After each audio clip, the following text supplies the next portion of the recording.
Ladies and gentlemen, there is money to be made this offseason here in Carolina. Someone's going to get it. Question is who? The business he's talking about is esports, a business where, yes, actual physical trades exist. Give me a second.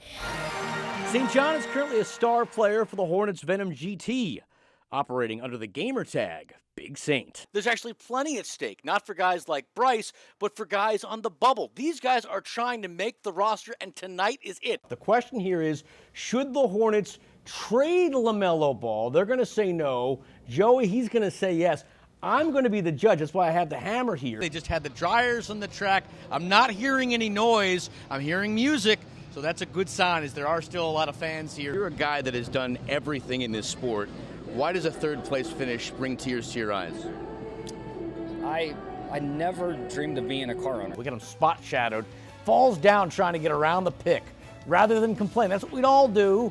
He shakes it off, then off a Hokies turnover, he takes all his anger out with a big dunk. Hopefully we're not ruining the magic, but that big spacious garage it looks like the crew is broadcasting from is actually a big spacious green screen, much like this one. Now up close, it's not much to look at, but on TV, they can do just about anything.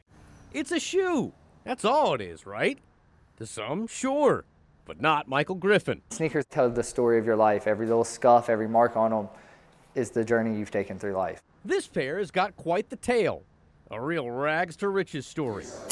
It's how one Charlotte man literally started from the bottom to become a sneaker king. My whole thing was other people didn't believe in me, so I was like, well, I don't believe in myself.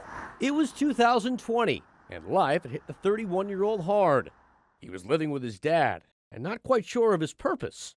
Then one day began thinking about what he was passionate about, and it all came back to shoes. It's a true expression of who you are. But what happens when wearing a pair of Nikes just isn't good enough? Griffin wanted to do something more. He wanted to make the shoe pop.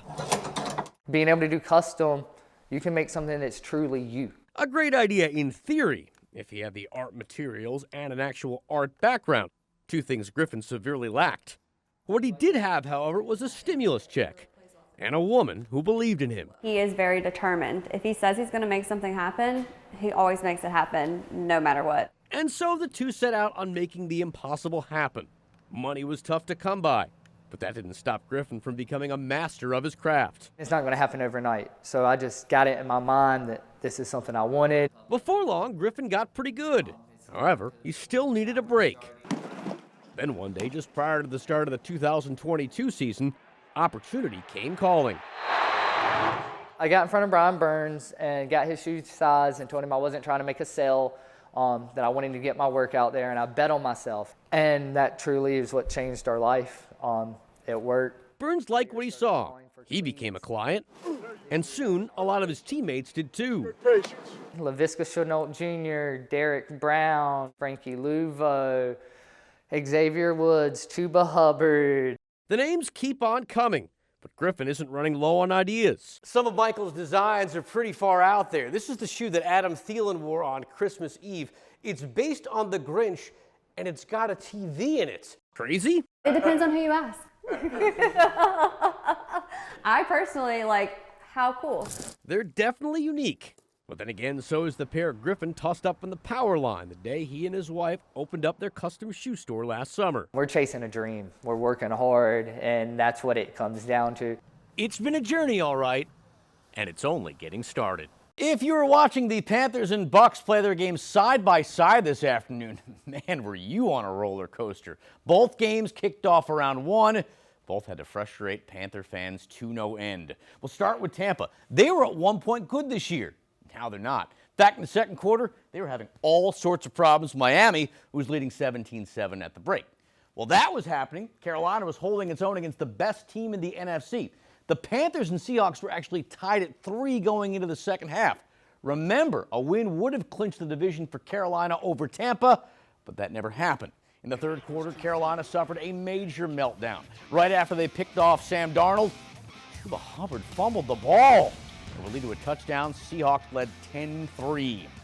Next drive for the Panthers, they looked to respond, but look what happened. Bryce Young throwing, he's going to get picked off. Julian Love with the interception. Seattle getting it back in Carolina territory, and they would cash in moments later. Darnold, one touchdown pass on the day. It happened on this 17-yard strike to A.J. Barner. 14 straight from the Seahawks. They were up 17-3 going into the fourth. Panthers would go on to lose this one 27-10. And if that weren't bad enough, the Bucs lost to the Dolphins 20-17. So a lost opportunity for the Panthers, and now it all comes down to next week. Win that game, the division is Carolina's. After an up-and-down season, maybe it's only fitting it ends that way. For more on what happened, though, today at the bank, we send it back out to Gabe and Gia. That's just great football, and so I'm really proud of him for, just playing with the kind of effort that we were expecting from him. Man, it sounds like Panthers rookie Nick Scorton made a real good impression in his first ever preseason game. In the loss to the Browns, he finished with 2 tackles.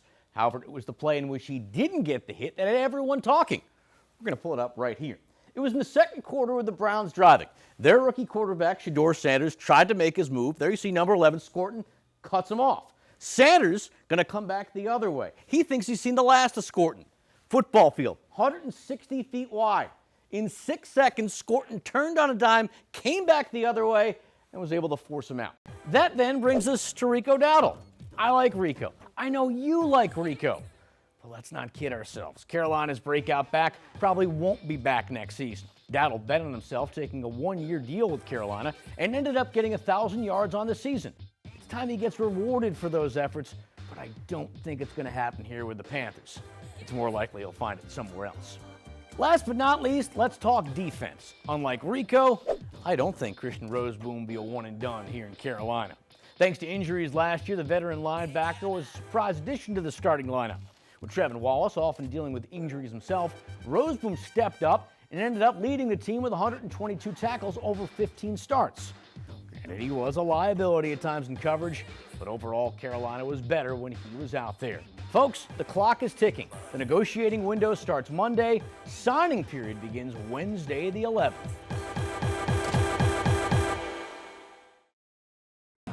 Michigan football, first and goal. If you were to ask me to describe Michigan head coach Jim Harbaugh, this is not how I would do it. He definitely has a heart. I think he's a teddy bear as well. Clearly, Gastonia resident Liana Bell knows something I don't. Having covered Jim when I worked in Grand Rapids, Michigan, I got to know him as a cantankerous coach. She and her family, however, got to know him in a much different light. Coach Harbaugh reached out to me and was like, "Hey, Liana." I was like, hi. Harbaugh had heard about Liana's son, who at one point might have been on the Wolverines' radar. Demetrius Walker was a star athlete from Muskegon High School who boasted numerous Division I offers. But U of M was the one he was waiting on. He was just like, I just want Michigan. I'm ready for Michigan. He was going to get it. But when Harbaugh called in the fall of 2022, it obviously wasn't going to happen. Demetrius was dying from cancer, and Harbaugh wanted to do something special for him. This was the day that we were invited to the big house, and this is his first touchdown with Harbaugh and the boys. The day was chronicled by ESPN and other national outlets. It's an experience Liana still thinks about, now more than a year after her son's death. I have a lot of videos of us going through that tunnel, so I definitely relive that moment all the time. Jim and his wife apparently do as well. Even though Liana left Michigan for North Carolina last year, the Harbaughs have not lost touch. They just encourage me and tell me how great Michi was and how he has changed their life. He inspired them to keep believing. And while it was a joy to see the Wolverines finally win it all this past week, Liana took greater pleasure whenever Harbaugh would bring up her son's name during media interviews. You know, when people pass, you would think the world will stop, but it just keeps going. And he's just never forgotten. The entire thing is bittersweet. He's supposed to be here. He was supposed to be here celebrating with us. Instead, Demetrius is now an immortal Wolverine. It's like I felt the presence. Still inspiring, still connecting, and still bringing out the best in everyone.